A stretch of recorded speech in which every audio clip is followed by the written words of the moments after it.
טיילת. והתלהבתי קובה, עם המוסיקה, עם האנשים, וגם למדתי שאין כלום, מישראל לקובה, אין קשר, אין שייכות. ואני שכחתי, אני לא יכולה לעשות אמבסי. מה שאני יכולה לעשות זה לשיר בעברית בקובה עם קצב סלסה. וזה איך מצאתי לעשות קשר. וזה היה מאוד קשה בהתחלה, אבל לפני שנה וחצי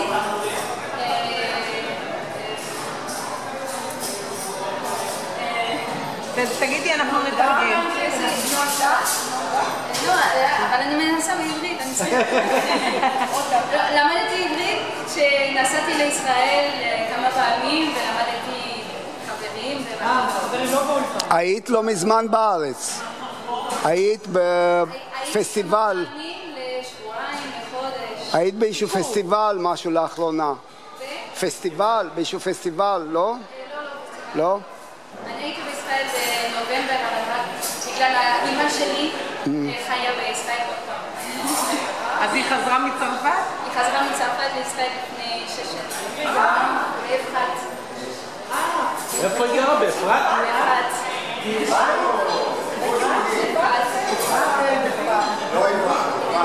בגוש היה מעבר לגוש. כן. מתי ראית אותם? בנובמבר. אני מנסה פעם בשנה לנסוע לישראל לבקר את זה. איך לחיות בקובה? איך לחיות בקובה? אני התחתנתי. מעניין. זו שאלה מעניינת. יש לי גם חדם 3 שנים, סלמי. יפה כמוך? יותר. ואיך לחיות בקובה? אני מרגישה טוב, אני שמחה, וזה גם קשה, אבל אני חושבת ש...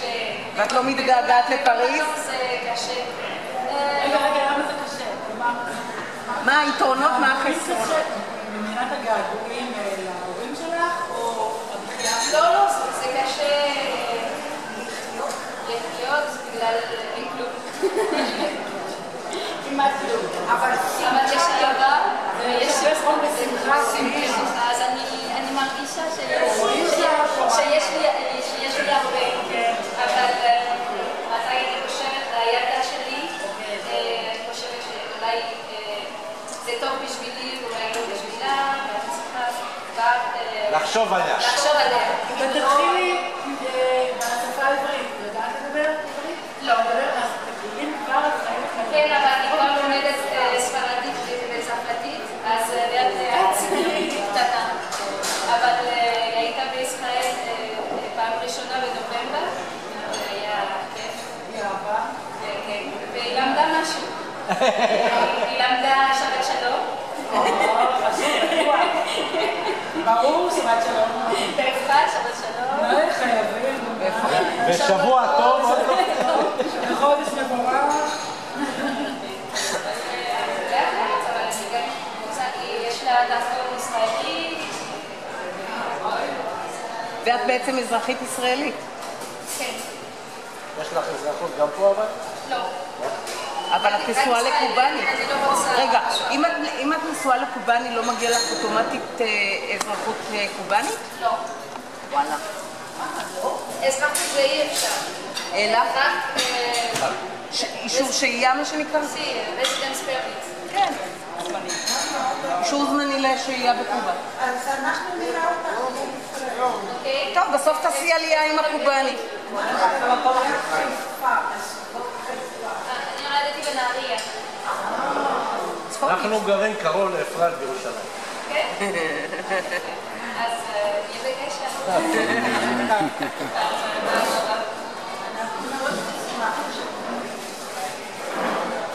את משתלבת לבוא גם לשיר? אולי, אני חושבת, אני רוצה לנסוע עכשיו 3 חודשים באירופה, וגם אני רוצה להיות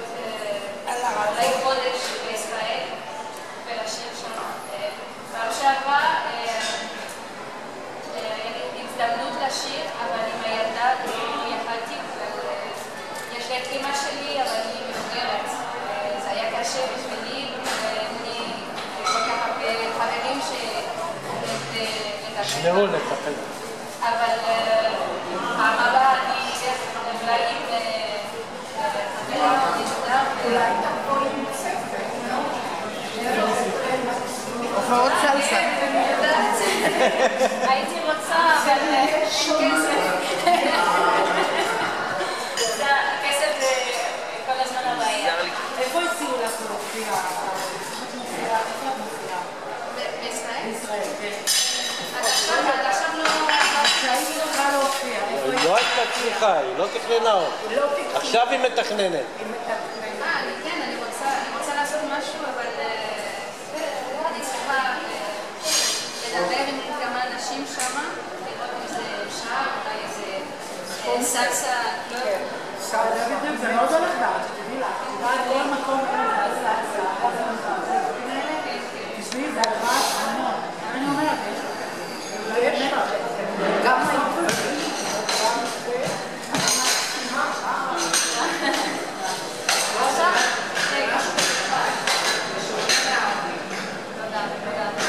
אז עכשיו לסוף אני רוצה לשיר להם איזה שיר חדש שיש לי הלו קובאנו, זה לא סלסה, זה באמת דיסקוטקה, אבל זה מה שגם עובד בעולם, עובד ביותר, אז אני אעשה את השיר. זה מדבר על השמחה של הקובאנים. ומתלהבים. הלו קובאנו.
גרסיאס, תודה רבה שאתם פה. אם אתם רוצים, יש לנו את ה-CD עם כל השירים